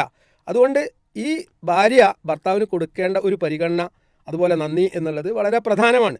രണ്ടാമത്തത്, ജീവിതത്തിൽ അബദ്ധങ്ങളും പോരായ്മകളൊക്കെ സംഭവിച്ചേക്കാം. ആ സന്ദർഭത്തിൽ ഫോർഗീവ്നെസ് എന്നുള്ളത്, മാപ്പ് കൊടുക്കുക എന്നുള്ളത്, ഇത് സിർട്ടാവും നമ്മെ പഠിപ്പിച്ച വലിയ കാര്യമാണ്. നമ്മളൊക്കെ തെറ്റ് ചെയ്യുന്ന പ്രകൃതക്കാരാണ്. ഈ തെറ്റ് ചെയ്യുന്നവരിൽ ഏറ്റവും നല്ല ആളുകൾ ആരാണ്? പശ്ചാത്തപിച്ച് മടങ്ങുന്നവരാണ്. അപ്പോൾ അള്ളാഹുവിലേക്ക് വിനയപ്പെട്ട് മടങ്ങുകയും പശ്ചാത്തപിക്കുകയും ഒപ്പം തന്നെ ഭാര്യയാണെങ്കിലും ഭർത്താവാണെങ്കിലും പരസ്പരം വിട്ടുവീഴ്ച ചെയ്യുക, മാപ്പാക്കുക എന്നുള്ളത് ഈ സ്പിരിച്വാലിറ്റിയുടെ ഭാഗമാണ്. ആത്മീയ തലം ഉണർന്നെങ്കിൽ മാത്രമേ ദാമ്പത്യ ജീവിതത്തിൽ ഇൻറ്റിമസി, പരസ്പര ബന്ധം രൂപം കൊള്ളുകയുള്ളൂ. അപ്പോൾ ആ ഒരു ഘടകം കൂടി നമ്മൾ ഫോക്കസ് ചെയ്യണം. അതായത് സെക്സ്വൽ റിലേഷൻഷിപ്പ് നടക്കുന്നതിന് മുമ്പ് ഉണ്ടാവേണ്ട ഇൻറ്റിമസിയെ സംബന്ധിച്ചാണ് നമ്മളിവിടെ ചർച്ച ചെയ്തുകൊണ്ടിരിക്കുന്നത്. 1-2 കാര്യങ്ങൾ കൂടി അതിൽ നമുക്ക് പറയാനുണ്ട്. ഓക്കെ, തീർച്ചയായും സന്തോഷം. ഇപ്പോൾ അവിടെ ശുക്രിനെ കുറിച്ച്, ഗ്രാറ്റിറ്റ്യൂഡിനെ കുറിച്ച് പറഞ്ഞു. അവിടെ അള്ളാഹുവിനോട്, സൃഷ്ടാവിനോടുള്ള ഗ്രാറ്റിറ്റ്യൂഡ് അല്ലേ, അത് നമ്മൾ ഇബാദത്തുകൾ അള്ളാഹുവിന് മാത്രം നിർവഹിക്കുക എന്നതാണ് അള്ളാഹ് പഠിപ്പിച്ചത്, റസൂൽ സല്ലല്ലാഹു അലൈഹി വസല്ലം പഠിപ്പിച്ചത്.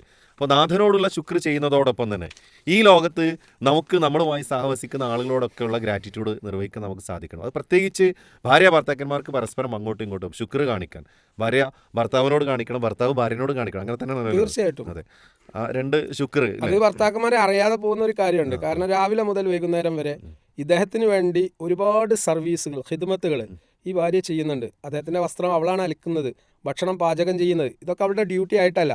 ആ മക്കളെ പോറ്റുന്നത്, ആ വീടിനെ സംരക്ഷിക്കുന്നത്, പ്രായം ചെന്ന മാതാപിതാക്കൾ വീട്ടിലുണ്ടെങ്കിൽ ഭർത്താവിൻ്റെ അസാന്നിധ്യത്തിൽ അവരുടെ സംരക്ഷണം, അവരുടെ ഭക്ഷണം, അവരുടെ കെയറിങ്, ഇതൊക്കെ ചെയ്യുന്ന ഭാര്യയാണ്. അപ്പോൾ ആ ഭാര്യയ്ക്കൊരു മുന്തിയ പരിഗണന, ആ ഒരു റെസ്പെക്റ്റ് ആ ഭർത്താവ് കൊടുക്കുക തന്നെ വേണം. അത് കൊടുക്കുമ്പോഴാണ് ആ ഇൻറ്റിമസി അവിടെ ഉണ്ടാവുക. ബാധ്യതാ നിർവഹണം ആണെങ്കിൽ പോലും അവിടെ അത് കൊടുക്കുന്ന സമയത്ത് ആ അംഗീകാരം കിട്ടുമ്പോൾ അവൾക്കുണ്ടാവുന്ന ഒരു സംതൃപ്തി ഉണ്ട്. അത് നമ്മൾ അവരുടെ മുഖത്ത് കൃത്യമായി കാണാറുണ്ട്. അത് മാത്രമല്ല, ഈ ശുക്രിനൊക്കെയുള്ള പ്രത്യേകത അത് ചോദിച്ചു വാങ്ങി അല്ലെങ്കിൽ പിടിച്ചു പറിച്ച് കിട്ടുന്ന കാര്യമല്ല. അത് നാച്ചുറലി ഉണ്ടാവേണ്ട കാര്യമാണ്. അത് ഉണ്ടെങ്കിൽ മാത്രമേ അതൊരു ശുക്രായി പരിഗണിക്കൂ, അല്ലെങ്കിൽ അത് എന്തൊക്കെയോ ചോദിച്ചു വാങ്ങുന്നതാണ്. അപ്പോൾ ആ ഒരു ശുക്രിൻ്റെ കാര്യം. പിന്നെ രണ്ടാമത് നിങ്ങൾ പറഞ്ഞ അഫു അല്ലേ, വിട്ടുവീഴ്ച ചെയ്യുന്നതാണ്. കുടുംബജീവിതത്തിൽ ഏറ്റവും കൂടുതൽ അത്യാവശ്യമുള്ള ഒരു കാര്യമാണ് വിട്ടുവീഴ്ച എന്ന് എനിക്ക് തോന്നാറുണ്ട്. അല്ല, അത് എല്ലാവർക്കും തോന്നുന്ന കാര്യം തന്നെയാണ്. അതെന്താ വെച്ചാൽ നമ്മൾ മനസ്സിലാക്കുന്നത്, എൻ്റെ സങ്കല്പത്തിൽ എനിക്ക് ഒരുപാട് ക്വാളിറ്റീസ് എൻ്റെ ഭാര്യയിൽ ഞാൻ കാണുന്നുണ്ടാവും. ആ ക്വാളിറ്റീസ് എല്ലാം ഒരിക്കലും ഇവളിൽ ഉണ്ടാവില്ല. അതുകൊണ്ടാണ് നമ്മോട് കൽപ്പിക്കപ്പെട്ടത്, ഏതൊരു പോരായ്മയാണ്, കുറവാണ് നിങ്ങൾ അവളിൽ കാണുന്നത്, അത് മാപ്പ് കൊടുക്കുക, വിട്ടുവീഴ്ച ചെയ്യുക. അതിനേക്കാളും വലിയ നന്മകൾ അപ്പുറത്ത് അവളിലുണ്ട്. ഈ ഒരു വിട്ടുവീഴ്ച മനസ്ഥിതി യഥാർത്ഥത്തിൽ ദാമ്പത്യ ജീവിതത്തിൻ്റെ അടിത്തറയാണ്. ആ സ്നേഹത്തിൻ്റെ കാര്യത്തിലും വിട്ടുവീഴ്ചയുടെ കാര്യത്തിലും മത്സരിക്കാൻ നമ്മൾ ശ്രദ്ധിച്ചിട്ടുണ്ടെങ്കിൽ ഈ ഇമോഷണൽ റാപ്പോ ഒക്കെ പെട്ടെന്നുണ്ടാവും അല്ലേ. വിട്ടുവീഴ്ചയിലും സ്നേഹത്തിലുമാണ് മത്സരം വേണ്ടത്. മാപ്പ് കൊടുക്കുക എന്നുള്ളത് നമ്മൾ ചെയ്യേണ്ട ഏറ്റവും പ്രധാനപ്പെട്ട കാര്യമാണ്. ആ മാപ്പ് കൊടുക്കുമ്പോൾ തന്നെ അവൾക്ക് എന്തുണ്ടാവും, നമ്മളോട് റെസ്പെക്റ്റ് ഉണ്ടാവും. നേരെ മറിച്ച് മസിൽ പിടിച്ചിട്ട് നമ്മളങ്ങനെ നിന്നാലോ, അപ്പോൾ ഞാൻ ഒന്ന് എൻ്റെ വീട്ടിലേക്ക് പോകട്ടെ, ഇപ്പോൾ പോകാൻ പറ്റൂല, ഇത് അവിടെ നിന്നോ, അല്ലെങ്കിൽ 2 ആഴ്ച കഴിഞ്ഞിട്ട് പോയാൽ മതി. അയാൾക്ക് ആ സമയത്ത് അനുവാദം കൊടുക്കുന്നതിന് പ്രത്യക്ഷത്തിൽ തടസ്സങ്ങളൊന്നും ഉണ്ടാവില്ല. അത് അയാളുടെ ഒരു ഈഗോ വർക്കൗട്ട് ചെയ്യാണ്. ആ ഈഗോ വർക്കൗട്ട് ചെയ്യുമ്പോൾ ഇന്ന് പോകണ്ട, അല്ലെങ്കിൽ അമ്മായിമ്മ പറയാണ്, അല്ലെങ്കിൽ അമോശം പറയാണ് ഇന്ന് പോകണ്ട. കാരണം അവരുടെ ആ ഒരു അധികാരം പ്രകടിപ്പിക്കുകയാണ്. എന്നാൽ ഈ പെൺകുട്ടിയെ സംബന്ധിച്ചിടത്തോളം ഒരു മാസമായി വീട്ടിൽ നിന്ന് വന്നിട്ട് അപ്പോൾ അവരുടെ ഉമ്മനെ, ഉപ്പയെ, കുടുംബക്കാരെ, അനിയത്തി ഇവരൊക്കെ ഒന്ന് കാണാൻ അവർ കൊതിക്കുന്നുണ്ടാവും. അപ്പോൾ ഒന്ന് വിട്ടെന്ന് വിചാരിച്ച് ഒന്നും അവിടെ സംഭവിക്കില്ല. അപ്പോൾ ഈ വിട്ടുവീഴ്ച എന്നുള്ളത് ഭർത്താവ് മാത്രം ചെയ്താൽ പോരാ, അവിടെയുള്ള ഉമ്മ ചെയ്യണം, ഉപ്പ ചെയ്യണം, വീട്ടിലുള്ള അംഗങ്ങളൊക്കെ പരസ്പരം വിട്ടുവീഴ്ച ചെയ്യാൻ തയ്യാറായിട്ടുണ്ടെങ്കിൽ ബന്ധം ഊഷ്മളമാവില്ലേ. ഇങ്ങനെയുള്ള നല്ലൊരു മാനസികാവസ്ഥ ഉണ്ടാകുമ്പോഴാണ് ഫിസിക്കൽ ഇൻറ്റിമസിയിലേക്ക് വരുള്ളൂ. അത് അവസാനത്തെ പടിയാണ്. ഫിസിക്കൽ ഇൻറ്റിമസി എന്നുള്ള സംഗതിയാണ് ഇവിടെ ഉണ്ടാവേണ്ടത്. സെക്സ്വൽ റിലേഷൻഷിപ്പ് എന്നുള്ള കാര്യം നടക്കണമെങ്കിൽ, ശാരീരിക ബന്ധം ഉണ്ടാവണമെങ്കിൽ ആത്മീയമായിട്ടുള്ള ഒരു ബന്ധം ഉണ്ടാവണം, വൈകാരികമായിട്ടുള്ള ബന്ധം ഉണ്ടാവണം. ഒരാൾക്ക് മറ്റൊരാളെ ഉൾക്കൊള്ളാൻ സാധിക്കണം. അയാൾ അഭിപ്രായം പറയുന്ന സമയത്ത് ആ അഭിപ്രായത്തെ സ്വീകരിക്കാൻ പറ്റണം. അല്ലാതെ നീ ഒന്നും പറയണ്ട, നീ ഒന്നും പറഞ്ഞാലും ഞാൻ കേൾക്കാൻ പോകുന്നില്ല, അഡമൻ്റായിട്ട് ഒരാളെ അങ്ങ് അവഗണിക്കുന്ന, അല്ലെങ്കിൽ അവരുടെ ആത്മാഭിമാനത്തിന് മുറിവുണ്ടാക്കുന്ന രൂപത്തിലുള്ള സംസാരങ്ങൾ, അതാണ് സാർവത്രികമായിക്കൊണ്ടിരിക്കുക. ഇതാണ് മക്കൾ കാണുന്നത്. അതുകൊണ്ടാണ് ഞാൻ പറഞ്ഞത്, ഒരു ബേസ് ആയിട്ട് ദാമ്പത്യ ജീവിതത്തിൽ നമ്മൾ അറിയേണ്ട കാര്യങ്ങളാണ് ഇതൊക്കെ. യഥാർത്ഥത്തിൽ നിങ്ങൾ നേരത്തെ സൂചിപ്പിച്ച പ്രീമാരിറ്റൽ കോഴ്സിൽ ഇത്തരത്തിലുള്ള ഒരുപാട് ടോപ്പിക്കുകളാണ് ചർച്ച ചെയ്യപ്പെടുന്നത്. അതാണ് കുട്ടികൾ കേൾക്കുന്നത്. അത് കേട്ടിട്ടാണ് അവർ വിവാഹ ജീവിതത്തിലേക്ക് പ്രവേശിക്കുന്നത്. സ്വാഭാവികമായിട്ടും അവർക്ക് എന്തുണ്ടാവില്ല, പിന്നെ സംശയം ഉണ്ടാവില്ല. നേരെ മറിച്ച് വൈവാഹിക ജീവിതത്തിൻ്റെ പ്രിലിമിനറി കോഴ്സ് അറിയാതെ, പങ്കെടുക്കാതെ, അതിനെക്കുറിച്ച് ഒരു ABCD മനസ്സിലാക്കാതെ ഒരു പുതിയ ജീവിതത്തിലേക്ക് ഒരാൾ പ്രവേശിക്കുമ്പോൾ ഏതുപോലെ ആയിരിക്കും. ഞാൻ ഒരു ഉദാഹരണം പറയാം. നമുക്കൊട്ടും പരിചയമില്ലാത്ത ഒരു വഴിയിൽ കൂടി രാത്രി നമ്മൾ സഞ്ചരിച്ചാൽ എങ്ങനെ ഉണ്ടാവും? പല കുഴികളിലും നമ്മൾ പോയിട്ട് ചാടും, അപകടങ്ങൾ നമുക്ക് പറ്റും. അപ്പോൾ പിന്നെ കൗൺസിലറുടെ അടുത്തേക്ക് ഓടി വന്നിട്ട് കാര്യമുണ്ടോ? ഒരു കൗൺസിലറുടെ അടുത്ത് എങ്ങനെ പോവാതിരിക്കാൻ പറ്റും എന്നുള്ളതാണ് ഞാൻ ഇവിടെ ചർച്ച ചെയ്യുന്നത്. Counselling case ഉണ്ടാക്കലല്ല. കൗൺസിലേഴ്സിന് ഇവിടെ തിരക്കാണ്. ഈ തിരക്ക് എന്തുകൊണ്ടാണ് ഉണ്ടാകുന്നത്? നമ്മുടെ അജ്ഞത കൊണ്ടാണ്, അറിവില്ലായ്മ കൊണ്ടാണ്. നമ്മൾ വിചാരിക്കും നമുക്കെല്ലാം അറിവുണ്ടെന്നാ. ടെക്നോളജി അഡ്വാൻസ്ഡ് ആയിട്ടുണ്ട്, സംവിധാനങ്ങൾ, ഇപ്പോൾ ആർട്ടിഫിഷ്യൽ ഇൻ്റലിജൻസ് ചർച്ച ചെയ്യുന്ന അത് ജീവിതത്തിൽ കൊണ്ടുവരുന്ന കാലഘട്ടത്തിലാണ് നമ്മൾ ജീവിക്കുന്നത്. പക്ഷേ പ്രാഥമികമായി പണ്ടുള്ള ആളുകൾക്കുണ്ടായ വിവരങ്ങൾ പോലും ഇന്ന് നമുക്ക് ഇല്ലാതെ പോകുന്നു. ഇത്തരം പല കാര്യങ്ങളും ചർച്ച ചെയ്യപ്പെട്ട ഒരു കുടുംബകം നമ്മുടെയൊക്കെ ജീവിതത്തിൽ ഉണ്ടായിരുന്നു. പൂർവികരൊക്കെ അങ്ങനെ ജീവിച്ചിട്ടുണ്ടായിരുന്നു. അവർ A to Z പല കാര്യങ്ങളും തറവാട്ടിൽ ചർച്ച ചെയ്തിട്ടുണ്ടായിരുന്നു. കോൺഫ്ലിക്റ്റ് ഉണ്ടായിട്ടുണ്ടെങ്കിൽ ആ പ്രശ്നങ്ങൾ അവർ പരിഹരിച്ചിട്ടുണ്ടായിരുന്നു. ഇന്നിപ്പോൾ അതിന് ആർക്കാ നേരമുള്ളത്? ഓരോരുത്തരും അവരവരുടെ സ്വകാര്യ റൂമുകളിലേക്കും കമ്പാർട്ട്മെൻറ്റിലേക്കും മൊബൈൽ ഫോണിലേക്കും ചുരുങ്ങിയിട്ടുണ്ട്. അതുകൊണ്ട് ഒരാൾക്ക് അയാളുടെ ഈഗോ വർക്കൗട്ട് ചെയ്യാണ്, ഞാനിത് ചോദിക്കൂല പറയൂല. ഇവിടെയാണ് ഫിസിക്കൽ ഇൻറ്റിമസി എന്നുള്ളത് പ്രാധാന്യം കൽപ്പിക്കപ്പെടുന്നത്. ഓക്കെ, ഫിസിക്കൽ ഇൻറ്റിമസി ഉണ്ടാവാൻ വേണ്ട കാര്യങ്ങളാണ് നമ്മളിപ്പോൾ പറഞ്ഞു വന്നത്. ശരിക്കും അതിലും ഒരുപാട് കാര്യങ്ങളുണ്ട്. ഫിസിക്കൽ ഇൻറ്റിമസി എന്ന് പറഞ്ഞാൽ ശാരീരിക ബന്ധമാണ്. അതെ, ആ ശാരീരികമായ അടുപ്പുണ്ടാവണമെങ്കിൽ ടച്ച് ചെയ്യുക എന്നുള്ളത് ഇമ്പോർട്ടൻ്റ് ആണ്, അല്ലേ? ഭാര്യയെ ടച്ച് ചെയ്യാത്ത ആളുകളുണ്ട്, സ്പർശിക്കാത്തവരുണ്ട്. ഒന്നിച്ച് കിടക്കുമ്പോൾ രണ്ടാളും രണ്ട് ഭാഗത്തായി കിടക്കുന്നു മാസങ്ങളായിട്ട്. പിന്നെ എങ്ങനെ അവർ തമ്മിൽ സെക്സ്വൽ റിലേഷൻഷിപ്പ് ഉണ്ടാവുക? അവിടെ പ്രതിസന്ധി ഉണ്ടാവില്ല, അവിടെ രോഗങ്ങൾ ഉണ്ടാവില്ലേ? ഇത്തരത്തിൽ ഇപ്പോൾ ഒരു പെൺകുട്ടിയെ സംബന്ധിച്ചിടത്തോളം ഭർത്താവിൻ്റെ കൂടെ അവൾ ജീവിക്കുന്നുണ്ട്. എല്ലാവരും വിചാരിക്കുന്ന അവർ തമ്മിൽ ഇൻറ്റിമേറ്റ് ആണെന്നാണ്. യഥാർത്ഥത്തിൽ അവർ തമ്മിൽ പുകയുകയാണ്. അവർ തമ്മിൽ ആത്മബന്ധമല്ല. അതുകൊണ്ട് തന്നെ സെക്സ്വൽ റിലേഷൻഷിപ്പില്ല, ലൈംഗിക ബന്ധമല്ല. ലൈംഗിക ബന്ധം ആഗ്രഹിക്കുന്നുണ്ടെങ്കിൽ പോലും നടക്കാതിരിക്കുന്നത് കൊണ്ട് അത് ശാരീരിക രോഗങ്ങളിലേക്കും മാനസിക രോഗങ്ങളിലേക്കും വഴിമാറുന്നു. അതാണ് ബാക്ക് ഏക്കായിട്ടും ഹെഡ് ഏക്കായിട്ടും മൈഗ്രെയിൻ ആയിട്ടൊക്കെ വരുന്നത്. എന്നിട്ട് കുറേ ഡോക്ടറെ അടുത്ത് പോവാണ്. യഥാർത്ഥത്തിൽ ഈ പെൺകുട്ടിക്ക് ഇത്തരം കാര്യങ്ങൾ തുറന്ന് ഒരാളോടും പറയാൻ പറ്റുന്നില്ല.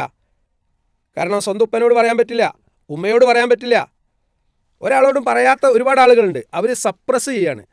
അവരുടെ ആഗ്രഹങ്ങളും ഇഷ്ടങ്ങളും സപ്രസ് ചെയ്ത് അവസാനം ഒരു പൊട്ടിത്തെറിയിലെത്തും, അല്ലേ? എക്സ്ട്രാ മാരിറ്റൽ റിലേഷൻഷിപ്പിനെ കുറിച്ച് നമ്മൾ ചർച്ച ചെയ്യുമ്പോൾ എന്തുകൊണ്ട് മുസ്ലിം കമ്മ്യൂണിറ്റിയിൽപ്പെട്ട കുട്ടികൾ അത്തരത്തിലുള്ള കാര്യങ്ങളിലേക്ക് പോകുന്നു നമ്മൾ ചർച്ച ചെയ്യുമ്പോൾ നമുക്ക് ബോധ്യമാകുന്ന കാര്യം എന്താണ്?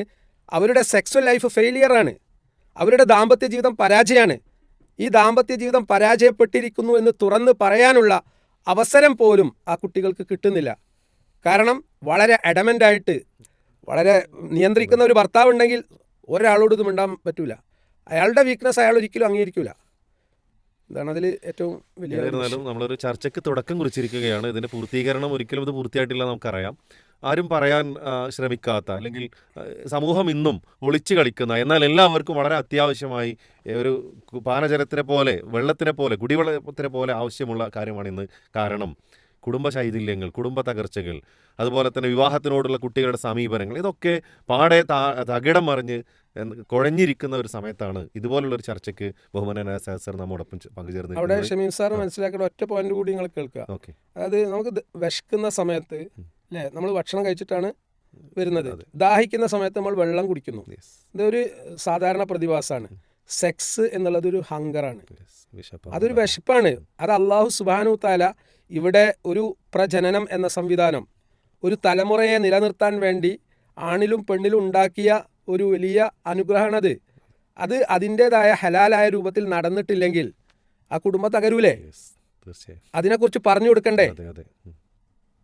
അതുകൊണ്ട് ഇത്തരം വേദിയാണ് അതിന് പറ്റുന്നതെന്ന് എനിക്ക് തോന്നിയതുകൊണ്ടാണ് ഞാൻ നിങ്ങൾ ചോദിച്ചപ്പോൾ ഈ വിഷയങ്ങൾ പറഞ്ഞത്. തീർച്ചയായിട്ടും നമ്മൾ പറയേണ്ടത് തന്നെയാണ്. നമ്മുടെ സമൂഹം ഇന്ന് അറിവ് നേടേണ്ട കാര്യമാണ് നമ്മൾ പറഞ്ഞത്. എന്തായിരുന്നാലും പ്രേക്ഷകരെ, നിങ്ങളിലേക്ക് കൂടി ഈ ഒരു വിഷയം നമ്മൾ സമർപ്പിക്കുകയാണ്. നിങ്ങളുടെ നിർദ്ദേശങ്ങൾ, അഭിപ്രായങ്ങൾ തീർച്ചയായിട്ടും നിങ്ങൾ അറിയിക്കണം. അള്ളാഹു നമ്മുടെയൊക്കെ കുടുംബങ്ങൾ ഏറ്റവും നല്ല ഹൈറുള്ള ബർക്കത്തുള്ള കുടുംബമാക്കി നിലനിർത്തി തരുമാറാവട്ടെ.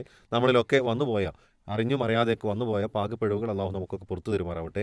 ഇതുപോലെയുള്ള കാര്യങ്ങളും അതുപോലെ ദീനീപരമായ കാര്യങ്ങളും കൂടുതൽ അറിവുകൾ നേടി നല്ല ജീവിതം ഇഹലോകത്തും പരലോകത്തും ഉപകരിക്കുന്ന ജീവിതം നയിക്കാൻ അള്ളാഹു നമുക്കൊക്കെ സൗഭാഗ്യം നൽകട്ടെ എന്ന് പ്രാർത്ഥിക്കുകയാണ്. വാഖിറു ദഅ്വാനാ അൽഹംദുലില്ലാഹി റബ്ബിൽ ആലമീൻ. അസ്സലാമു അലൈക്കും വറഹ്മത്തുള്ളാഹി.